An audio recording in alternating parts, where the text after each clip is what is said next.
How do we push aside our day-to-day worries? We all have worries. What should we do about them?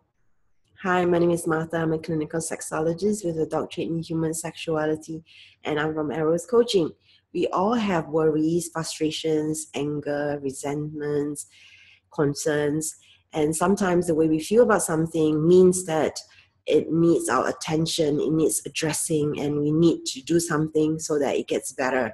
For instance, I could be worried about my mom who has stage 4 breast cancer, but I am not my mom. I cannot do anything about my mom.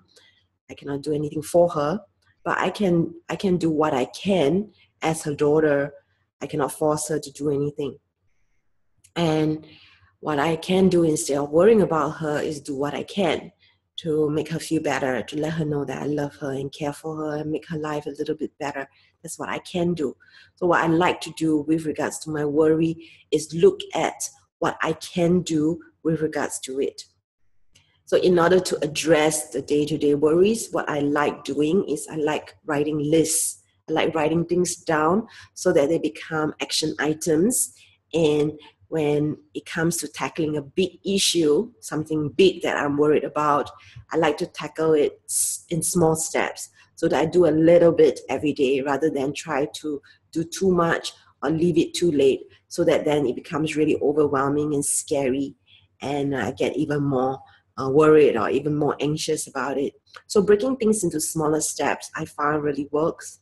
And some people I know likes to leave things last minute, like maybe a school assignment or a work project. They like to leave things last minute, thinking that if they just do it late, then somehow their the adrenaline will just get them going and they'll just somehow pull through. And this may have worked when we were younger, but when it comes to bigger and bigger and bigger projects, sometimes it's really good to just break it down into milestones. And I found that I have this tendency to do that, even though I tell you you shouldn't do that. I have this tendency to put things off last minute.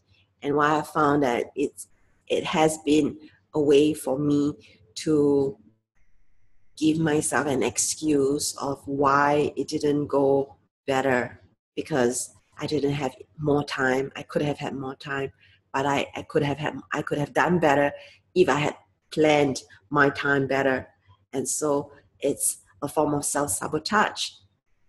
And so in pushing our day-to-day worries aside, what we can do is write down things, break it down to smaller steps so that we can take small actions.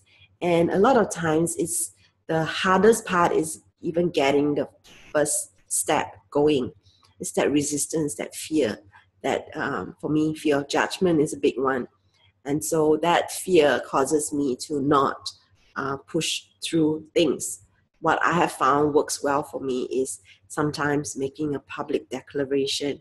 I wanted to get my book published. So what I did was I did a crowdfunding, and now that I have all this money and people expecting the book to be out, I feel accountable.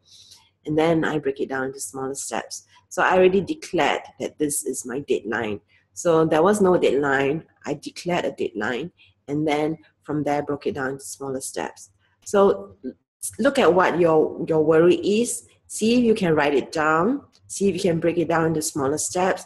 See if imposing a deadline helps. See if working with a coach helps, or maybe speaking with a friend helps. But definitely make sure you break it down in such a way that you can do something about it.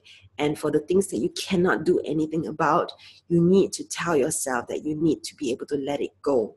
So I tell myself that all the time, because otherwise it can be too overwhelming.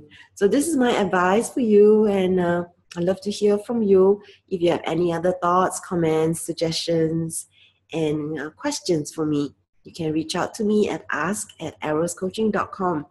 And if you like this video, please share it and do subscribe so that you receive every single one of my videos.